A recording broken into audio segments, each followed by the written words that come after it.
Actually JEE എന്ന് പറയുന്നത് നമുക്ക് ഇങ്ങനെ ടഫസ്റ്റ് എന്ന് എന്തുകൊണ്ടാണ് പറയുന്നതെന്ന് എനിക്കൊരു ഡൗട്ട് ഉണ്ട്. ചെയ്ത PYQs തന്നെ പലതും സെയിം ക്വസ്റ്റ്യൻസ് തന്നെ കണ്ടിരുന്നു. അപ്പൊ തന്നെ നമ്മൾ അതായത് കൺസിസ്റ്റൻസി കീപ്പ് ചെയ്യുക എന്നതാണ് എൻ്റെ പോളിസിയും ശരിക്കും അതാണ് ചെയ്യേണ്ടത്. ആ ടോപ്പിക്ക് മാത്രം നമ്മൾ ഡെപ്തിൽ പഠിച്ചിട്ട് ബാക്കിയുള്ളത് ലീവ് ചെയ്യുന്നതാണ് ഏറ്റവും നല്ലത്.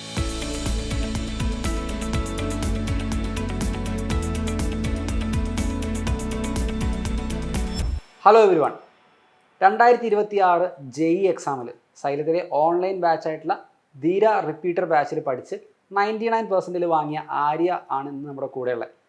അപ്പോൾ ഒരു വർഷത്തെ റിപ്പീറ്റർ അനുഭവം എങ്ങനെയായിരുന്നു, എങ്ങനെയൊക്കെയാണ് ആര്യ പ്രിപ്പയർ ചെയ്തത്? നിങ്ങളുടെ മനസ്സിലുണ്ടാകും കുറേ ഡൗട്ടുകൾ. ഓൺലൈനായിട്ട് പഠിക്കുന്ന സമയത്ത് എഫക്റ്റീവ് ആണോ, ഓൺലൈനായിട്ട് പഠിച്ചാൽ ജെഇ ക്രാക്ക് ചെയ്യാൻ പറ്റുമോ, 99% അറ്റൈൻ ചെയ്യാൻ പറ്റുമോ എന്നൊക്കെ കുറേ ഡൗട്ടുകൾ നിങ്ങൾക്ക് ഉണ്ടാവും. അതെല്ലാം ഈ ഒരൊറ്റ വീഡിയോയിലൂടെ നിങ്ങൾക്ക് സോർട്ട് ചെയ്യാവുന്നതേ ഉള്ളൂ. So hello Arya. Hi sir. അപ്പോൾ ഒരു ചോദ്യം, അതായത് നമ്മുടെ ഈ ഒരു ഓൺലൈനായിട്ട് പ്രിപ്പയർ ചെയ്യുന്ന സമയത്ത് ആൾക്കാർ എപ്പോഴും പറയുന്നത് ജെഇ എന്ന് പറഞ്ഞാൽ ഏറ്റവും ടഫായിട്ടുള്ള എക്സാമാണ്, ലോകത്തിൽ തന്നെ ഏറ്റവും ടഫായിട്ടുള്ള എക്സാമാണ് അത്ര ജെഇ. എന്നാലും ഇന്ത്യയിലെ ഒരു റിലേറ്റീവ്ലി ഏറ്റവും ടഫായിട്ടുള്ള എക്സാമിലാണ് ജെഇ എക്സാം പെടുന്നത്. അപ്പോൾ ഈ ഒരു എക്സാമിന് ഓൺലൈനായിട്ട് റിപ്പീറ്റ് ചെയ്തുകൊണ്ട് അല്ലെങ്കിൽ ഓൺലൈനായിട്ട് പ്രിപ്പയർ ചെയ്തുകൊണ്ട് എന്തെങ്കിലും കുറവ് ഫീൽ ചെയ്തിട്ടുണ്ടോ ആര്യക്ക്? ആക്ച്വലി ജെഇ എന്ന് പറയുന്നത് നമുക്ക് ഇങ്ങനെ ടഫസ്റ്റ് എന്ന് എന്തുകൊണ്ടാണ് പറയുന്നതെന്ന് എനിക്കൊരു ഡൗട്ട് ഉണ്ട്. അതായത് നമ്മൾ അത്യാവശ്യം നല്ല രീതിയിൽ പ്രിപ്പയർ ചെയ്യുകയാണെങ്കിൽ ജെഇ ഒരു ടഫായിട്ട് തോന്നൂല. നമ്മൾ അതായത് ഓൺലൈൻ ആണെങ്കിലും ഓഫ്ലൈൻ ആണെങ്കിലും അത് ഓരോരുത്തരുടെയും പേഴ്സണാലിറ്റി ടൈപ്പും പെർസ്പെക്റ്റീവും ഒക്കെ വെച്ചിരിക്കും നമ്മൾ പഠിക്കുന്നത്. അതായത് ഇപ്പോൾ ഒരു ഒബീഡിയൻ ചൈൽഡ് ആണെങ്കിൽ അവർക്ക് ഓഫ്ലൈൻ ആയിരിക്കും കൂടുതൽ നല്ലത്. പക്ഷേ സെൽഫ് ഡിസിപ്ലിൻഡ് ആയിട്ട് നമുക്ക് പഠിക്കാൻ പറ്റുമെന്ന് നമുക്ക് ഉറപ്പുണ്ടെങ്കിൽ ഓൺലൈൻ പക്കായിട്ട് ചൂസ് ചെയ്യാം. കാര്യം എന്താണെന്ന് വെച്ച് കഴിഞ്ഞാൽ നമ്മൾ തന്നെ നമ്മളെ ഡിസിപ്ലിൻഡ് ആക്കി നമുക്ക് 1 ഇയർ കൊണ്ടുപോകാൻ പറ്റുമെന്ന് നമുക്കൊരു സെൽഫ് മോട്ടിവേഷൻ ഉണ്ട്.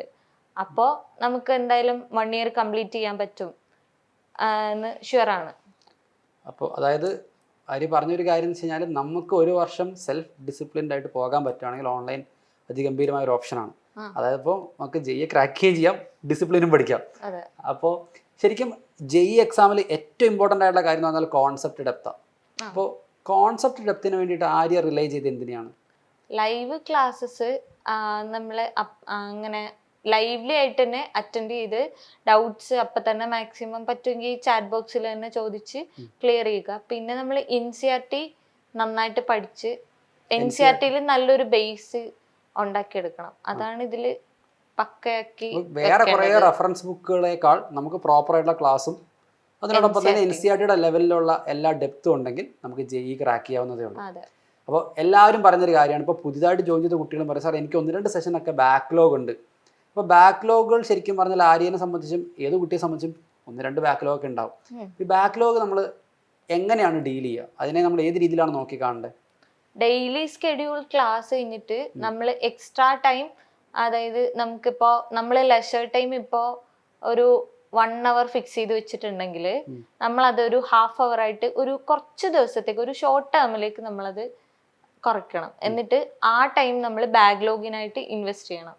നമ്മൾ ഇപ്പോൾ ഒരുപാട് ബാക്ക്ലോഗ് കിടക്കുന്നു, ഒരുപാട് ഡിമോട്ടിവേഷൻ ആണെങ്കിൽ വേണമെങ്കിൽ നമുക്ക് ആ ചാപ്റ്റേഴ്സിന് തന്നെ പേൾ വീഡിയോസ് വെച്ച് നമുക്ക് കോമ്പൻസേറ്റ് ചെയ്ത് നമുക്ക് ആ ബാക്ക്ലോഗുകൾ മാക്സിമം വേഗം തന്നെ നമ്മൾ ബാക്ക്ലോഗ് ഇല്ലാണ്ടാക്കുന്നതാണ് നല്ലത്. ഓക്കെ. ശേഷം ഇപ്പോൾ കുട്ടികളൊക്കെ പറയുന്ന ഇത്ര മണിക്കൂർ പഠിക്കണം അങ്ങനെയൊക്കെ ഉണ്ടോ? അതായത് ആര്യനെ സംബന്ധിച്ച് ഓൺ ആൻ ആവറേജ് ഒരു ദിവസമൊക്കെ എത്ര പഠിക്കുമായിരുന്നു? ആക്ച്വലി എൻ്റെ കാര്യം പറയുകയാണെങ്കിൽ ഞാൻ അങ്ങനെ കറക്റ്റ് ടൈം ബൗണ്ട് വെച്ച് പഠിക്കുന്ന ഒരാളല്ല. അതായത് കൺസിസ്റ്റൻസി കീപ്പ് ചെയ്യുക എന്നതാണ് എൻ്റെ പോളിസിയും ശരിക്കും അതാണ് ചെയ്യേണ്ടത്. അതായത് നമ്മളിപ്പോൾ ഡെയിലി ഒരു മിനിമം ഒരു 1 hour എങ്കിലും പഠിച്ച് ഇരിക്കണം. അല്ലെങ്കിൽ PYQs എന്തായാലും സ്റ്റഡി അവറായിട്ട് തന്നെ ഒരു ടൈം പീരീഡ് നമ്മൾ സെറ്റ് ചെയ്തിട്ട് നമുക്ക് നമ്മുടെ മൈൻഡ് സെറ്റും നമ്മുടെ സാഹചര്യം ഒക്കെ പോലെ തന്നെ അവേഴ്സ് അങ്ങോട്ടും ഇങ്ങോട്ടൊക്കെ മാറ്റാം. ചിലപ്പോൾ ഒരു ദിവസം 8 hours പഠിക്കാൻ പറ്റിയെന്നിരിക്കും, ചില ദിവസം അത്രയും പറ്റിയെന്നിരിക്കൂല, ചിലപ്പോൾ നമുക്ക് വയ്യായിരിക്കും. അപ്പൊ നമ്മൾ സമയം കുറക്കും, ഒരു 3 hours ആക്കും. ചിലപ്പോൾ അടുത്ത ദിവസം ചിലപ്പോൾ ഹോസ്പിറ്റലിൽ ആവേണ്ടി വരും. അന്ന് ചിലപ്പോൾ ½ hour ആണെങ്കിലും നമ്മൾ പഠിച്ചിരിക്കണം.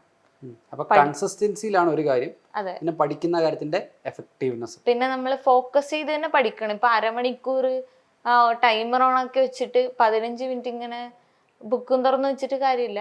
അതായത് നമ്മൾ ആ 30 മിനിറ്റ് ആയിരിക്കുന്നുണ്ടെങ്കിൽ 30 മിനിറ്റ് പക്ക ഫോക്കസ്ഡ് ആയിരിക്കണം. ഓക്കെ, അടിപൊളി. അപ്പോൾ ബാക്ക്ലോഗിന്റെ കാര്യം കഴിഞ്ഞു. നമ്മുടെ ഒരു നവംബർ അവസാനത്തോടുകൂടി നമ്മുടെ സിലബസ് തീർന്നു കഴിഞ്ഞാൽ പിന്നെ റിവിഷൻ ടൈമാണ്. അപ്പോൾ റിവിഷന്റെ സ്ട്രാറ്റജി എങ്ങനെയായിരുന്നു? അതായത് റിവിഷൻ കൂടുതൽ തിയറി ഓറിയന്റഡ് ആയിരുന്നോ അതോ ക്വസ്റ്റ്യൻസ് ഓറിയന്റഡ് ആണോ? ഞാൻ തിയറി ഓറിയന്റഡ് ആക്കി വെച്ചുകൊണ്ട് തന്നെ എനിക്ക് മണ്ടത്തരം പറ്റി. അപ്പോൾ ഞാൻ ആദ്യം ചെയ്തതെന്ന് വെച്ച് കഴിഞ്ഞാൽ തിയറീസ് കൂടുതൽ ഫോക്കസ് ചെയ്തു. അതായത് എനിക്ക് തിയറി ശരിയായില്ല എന്ന് വെച്ച് ഞാൻ തിയറി റിവൈസ് ചെയ്ത് ഒരു ദിവസം, അതായത് ഒരു 3 hours തിയറിയും 2 hour PYക്കും പിന്നെ ടോട്ടൽ റിവിഷനും ബാക്കപ്പും ഒക്കെയായിരുന്നു ഞാൻ ഫസ്റ്റ് ടൈം ടേബിൾ സെറ്റ് ചെയ്തത്. അപ്പോൾ അങ്ങനെ ആയപ്പോൾ റിസൾട്ട് ഭയങ്കര ഷോക്കായി ഫസ്റ്റ് ഫേസിൽ. അപ്പൊ പിന്നെ സെക്കൻഡ് ഫേസിൽ നമുക്ക് ക്രാക്ക് ആക്കാൻ അതേ ഉള്ളൂ ചാൻസ്. അപ്പൊ പിന്നെ നമ്മള് സ്ട്രാറ്റജി നേരെ തിരിച്ചു. PYക്കു മാക്സിമം അവേഴ്സ്, ഒരു മിനിമം 5 hours PYക്കു റിവിഷൻ ടൈമിൽ. റിവിഷൻ ടൈമിൽ 5 hours, ഏറ്റവും മിനിമം 5 hours. അതിൽ 1 hour 2 hour ഒക്കെ കൺസെപ്റ്റ് അത് ശരിക്കും ചെയ്യേണ്ടതില്ല. എന്ന് വെച്ചാൽ നമുക്ക് ക്വസ്റ്റ്യൻസ് ചെയ്തിങ്ങനെ പോകുമ്പോൾ ഡൗട്ട് വരികയാണെങ്കിൽ മാത്രം ആ പോർഷൻ മാത്രം നമുക്ക് ബാക്കപ്പ് ചെയ്തെടുത്താലും മതി.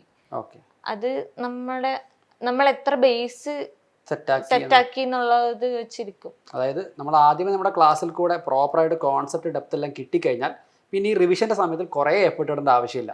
അപ്പോൾ നമുക്ക് കൂടുതലായിട്ട് ക്വസ്റ്റ്യൻസിന്റെ മുകളിൽ ഫോക്കസ് ചെയ്യാം. അപ്പോൾ ഇത്രയും ഇപ്പോൾ കുറേ പ്രീവിയസ് ഇയർ ക്വസ്റ്റ്യൻസ് ഒക്കെ പ്രാക്ടീസ് ചെയ്തിരുന്നു പറഞ്ഞല്ലോ. ഇത്രയും ക്വസ്റ്റ്യൻസ് ഒക്കെ പ്രാക്ടീസ് ചെയ്ത് എക്സാം ഹാളിലേക്ക് എത്തിയ സമയത്ത് ഒരു സർപ്രൈസ് ഫീൽ ചെയ്തിരുന്നു ക്വസ്റ്റ്യൻസ് ഒക്കെ കണ്ടു കഴിഞ്ഞപ്പോൾ?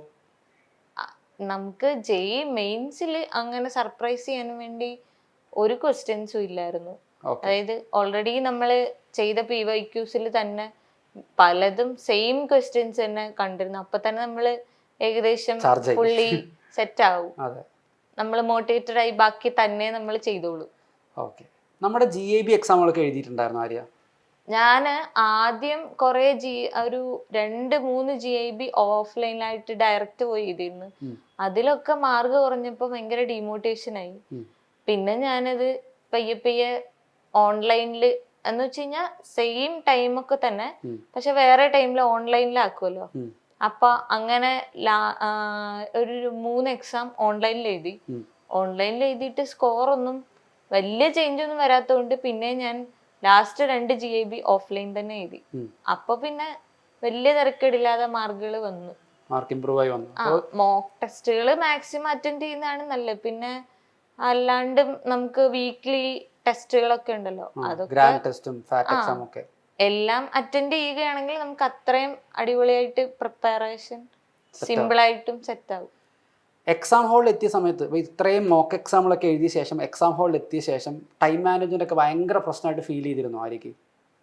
നമുക്ക് ഇപ്പൊ ഓവർ ടെൻസ്ഡ് ആയിട്ടുള്ള ഒരു ആളാണെങ്കിൽ മാത്രമേ അങ്ങനെ ഒരു പ്രശ്നം വരാൻ ചാൻസ് ഉള്ളൂ. ഒരു മോഡറേറ്റ് ടെൻഷൻ ഒക്കെ ഉള്ള ആളാണെങ്കിൽ ഓക്കെ ആണ്, ഒരു കോമ്പറ്റീറ്റീവ് സ്പിരിറ്റിൽ അങ്ങ് പോകും. നമുക്ക് ചെയ്യാൻ പറ്റും എന്നുള്ള കോൺഫിഡൻസ്. ഓൾറെഡി നമ്മൾ GIBs എഴുതുമ്പോൾ തന്നെ അതേ അറ്റ്മോസ്ഫിയറിലാണ് നമ്മൾ എഴുതുന്നത്. അതായത് CBT ആണ്, ഇൻവിജിലേറ്റേഴ്സ് ഉണ്ട്, നമുക്ക് 3 മണിക്കൂർ കഴിഞ്ഞ് എക്സാം ഹാളിൽ നിന്ന് ഇറങ്ങാൻ പറ്റൂ. അങ്ങനെ എല്ലാം കൊണ്ടും സെയിം പ്രോസസ് തന്നെയാണ് നമുക്ക് നമ്മൾ കടന്നു പോകുന്നത്. അതേ നമ്മുടെ JEE എക്സാം എങ്ങനെയാണോ ആക്ച്വൽ JEE എക്സാം എങ്ങനെയാണോ അതേ സെറ്റപ്പും അതേ ആംബിയൻസും അതേ മൂഡും നമുക്ക് റീക്രിയേറ്റ് ചെയ്യാൻ പറ്റും ഇവിടെ GAB എക്സാം വഴി. അപ്പോൾ GAB എക്സാമുകൾ എഴുതുന്ന ഒരു നല്ല എക്സ്പീരിയൻസ് ആണ്. GAB എക്സാം എഴുതുന്നതാണ് ഏറ്റവും അടിപൊളി സാധനം. ഓക്കെ.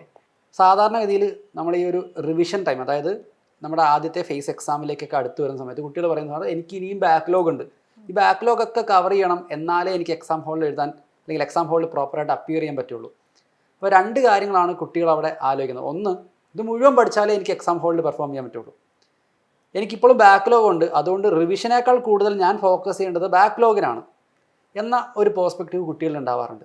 ആരൊക്കെ അങ്ങനെയായിരുന്നു? ഇപ്പോൾ എല്ലാ കുട്ടികൾക്കും ഇപ്പം 100% വാങ്ങുന്ന കുട്ടിക്കും എന്തെങ്കിലും 1-2 ടോപ്പിക്കിൽ എത്ര കോൺഫിഡൻസ് കുറവുള്ളതോ അറിയാത്തതൊക്കെ ഉണ്ടാവും. പക്ഷെ അങ്ങനെയല്ല നമ്മൾ പ്രിപ്പയർ ചെയ്യേണ്ടത്. നമ്മൾ എപ്പോഴും കുട്ടികളോട് പറയുന്നതാണ്. ആര്യയുടെ കേസിൽ അത് എങ്ങനെയായിരുന്നു?